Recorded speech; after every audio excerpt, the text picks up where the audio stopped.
സംഭരണ കേന്ദ്രങ്ങൾ ആരംഭിക്കും. Adani Wilmar group. പത്രസമ്മേളനം കഴിഞ്ഞ് അധികകാലം കഴിയേണ്ടി വന്നില്ല.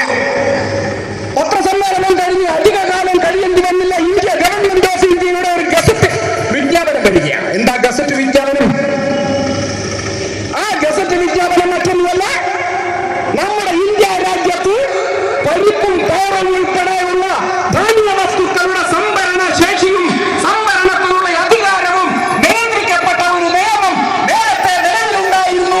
ആ നിയമത്തിന്റെ അടിസ്ഥാനത്തിൽ 3000 കിൻഡൽ പരിപ്പും പയറും ഉൾപ്പെടുന്ന ധാന്യശേഖരം ഓരോ നഗരപ്രദേശങ്ങളിലും ശേഖരിക്കാമെന്നും അത് ഗ്രാമപ്രദേശമാണെങ്കിൽ 1500 കിൻഡലിലേക്ക് ചുരുക്കണമെന്നുമായിരുന്നു ആ നിർദ്ദേശം. പുതിയ ഗസറ്റ് വിജ്ഞാപനത്തിലൂടെ എന്താ പുറത്തു വന്നത്?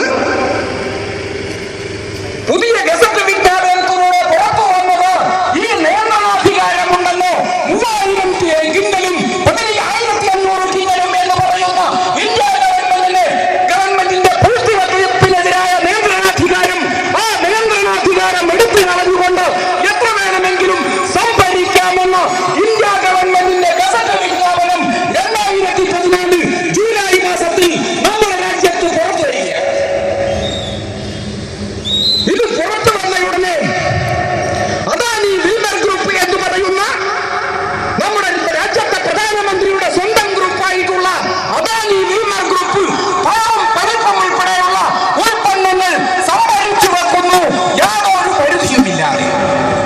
എന്നിട്ടോ യാതൊരു പരിധിയുമില്ലാതെ പഴവും പരിപ്പും ഉൾപ്പെടെയുള്ള ഉൽപ്പന്നങ്ങൾ സംഭരിച്ചു വെക്കുകയും 2015 മാർച്ച് മാസമാകുമ്പോഴത്തേക്കും നമ്മുടെ രാജ്യത്ത് പഴവും പരിപ്പിനും കടുത്ത ക്ഷാമം അനുഭവപ്പെടുകയും ചെയ്തു.